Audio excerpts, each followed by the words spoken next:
विकास दुबे जैसे खूंखार दुर्दांत अपराधियों का अंत ऐसे ही होना चाहिए। कानून, न्यायालय, संविधान, लोकतंत्र, ये सब सज्जनों की रक्षा और दुष्टों को दंड देने के लिए ही है। दंड की प्रक्रिया चाहे जैसी हो, दंड मिलना चाहिए दुष्टों को।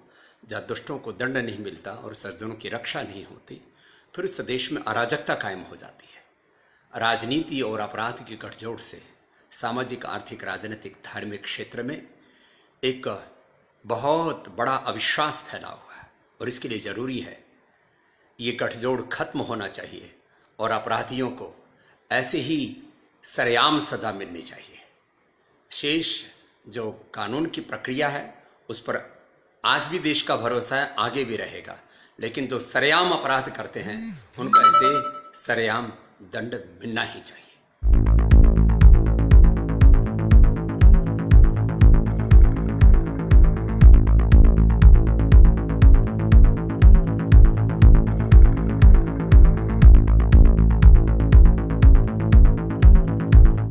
भाजपा शासन में उत्तर प्रदेश अब अपराध प्रदेश बन गया है।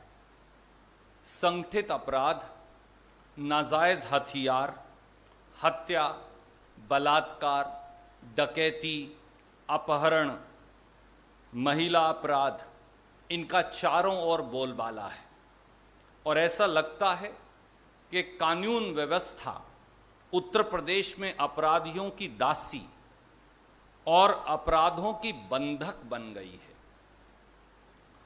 अपराध के लगभग हर पायदान पर नेशनल क्राइम्स रिकॉर्ड ब्यूरो के मुताबिक उत्तर प्रदेश पहले पायदान पर है। चाहे पूरे देश के अवैध हथियारों के 57% मामले उत्तर प्रदेश में दर्ज हों, हर घंटे 26 मामले, चाहे महिला अपराधों के 59,445 मामले दर्ज हों, हर दिन 12 बलात्कार, या फिर गुंडा राज और संगठित अपराध का चारों ओर बोलबाला हो। जिस प्रकार से 3 जुलाई 2020 को हमारे एक बहादुर डीएसपी सहित उत्तर प्रदेश के 7 पुलिस कर्मियों की हत्या हुई, उसने पूरे देश के रोंगटे खड़े कर दिए। आदित्यनाथ सरकार में गुंडा राज के बोलबाले को उजागर कर दिया। इस गोलाबारी और हत्याकांड का आरोपी विकास दुबे बड़े आराम से उत्तर प्रदेश की पुलिस को चकमा दे फरार हो गया। फिर हरियाणा के फरीदाबाद से होते हुए सड़क मार्ग से 1000 किलोमीटर दूर उज्जैन मध्य प्रदेश जा पहुंचा। न कोई रोकटाक हुई, न कोई शिनाख्त और न कोई धरपकड़। यह इसके बावजूद कि हर टेलीविजन चैनल और अखबार के पन्नों पर विकास दुबे का फोटो दिखाया जा रहा था या छपा था। फिर अपनी मर्जी से चिल्ला चिल्लाकर खुद की शिनाख्त करके उज्जैन के महाकाल के मंदिर में गिरफ्तारी दे दी और आज विकास दुबे को पुलिस के एनकाउंटर में, यूपी पुलिस के एनकाउंटर में मारे जाने की खबर सामने आई है। पर विकास दुबे तो संगठित अपराध का एक मोहरा मात्र था। मैं फिर दोहराऊंगा, विकास दुबे तो संगठित अपराध का एक मोहरा मात्र था। उक्त संगठित अपराध के सरगना असल में उत्तर प्रदेश में हैं कौन? विकास दुबे का एनकाउंटर अनेकों सवाल सार्वजनिक जहन में खड़े कर गया है, जिनका जवाब आदित्यनाथ सरकार को देना होगा। पहला, क्या विकास दुबे सफेद पोशों और शासन में बैठे लोगों का राजदार था? क्या उसे सत्ता और शासन में बैठे व्यक्तियों का संरक्षण था? दूसरा, विकास दुबे के पास वो क्या राज थे जो सत्ता और शासन के गठजोड़ को उजागर कर देते, जिससे अनेकों व्यक्ति घबराए थे?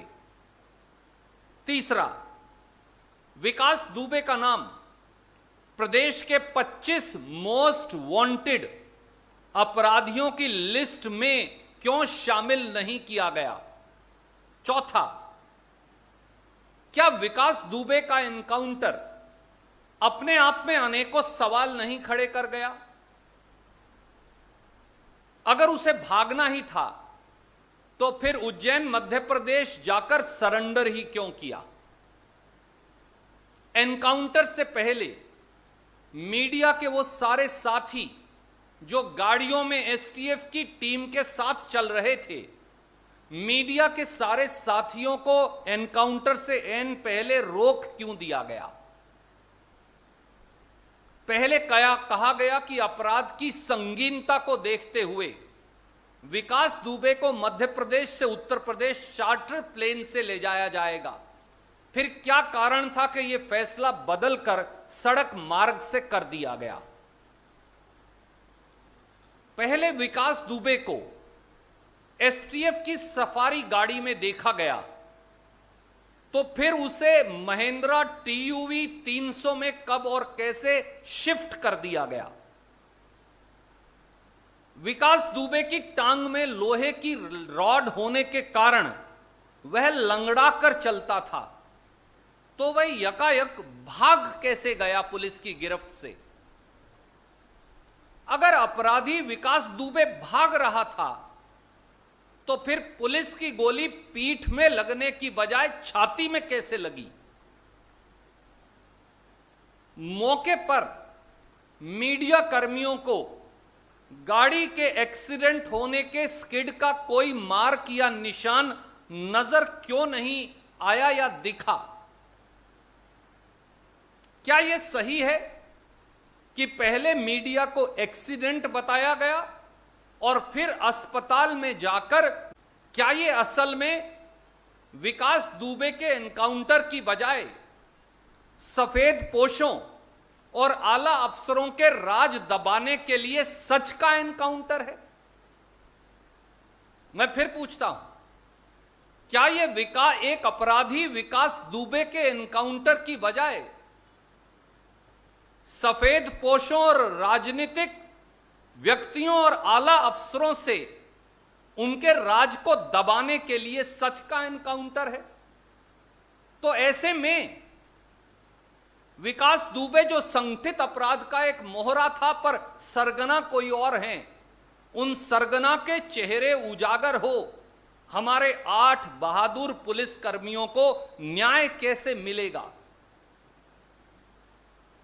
भारतीय राष्ट्रीय कांग्रेस की मांग है और कांग्रेस की महासचिव श्रीमती प्रियंका गांधी जी ने थोड़ी देर पहले सार्वजनिक तौर से यह मांग रखी है कि विकास दुबे के सरगनाओं को बेनकाब कर ही 8 शहीद पुलिस कर्मियों और उनके परिवारों को न्याय मिल सकता है तथा उत्तर प्रदेश में जो अपराध प्रदेश बन गया है, संगठित अपराध पर नियंत्रण पाया जा सकता है। आदरणीय आदित्यनाथ जी, संवैधानिक मर्यादाओं की आतिशबाजी आज हुई है। मैं फिर दोहराता हूं, आज संवैधानिक मर्यादाओं की आतिशबाजी हुई है और कानून व्यवस्था का होलिका दहन हुआ है।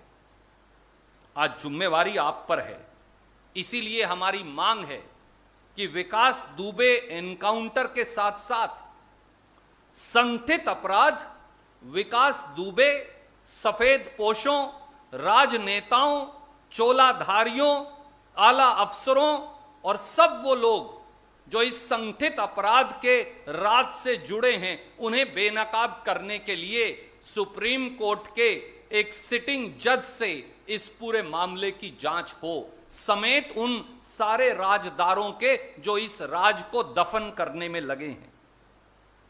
यह मुख्यमंत्री श्री आदित्यनाथ जी व देश के गृह मंत्री श्री अमित शाह के लिए भी कसौटी की घड़ी है कि क्या वो सफेद पोशों व शासन में बैठे लोगों के अपराधियों के साथ गठजोड़ को उजागर करने की हिम्मत दिखाएंगे।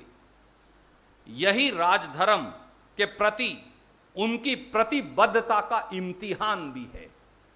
यही राजधर्म के प्रति आदित्यनाथ जी और देश के गृह मंत्री अमित शाह जी की प्रतिबद्धता का इम्तिहान भी है।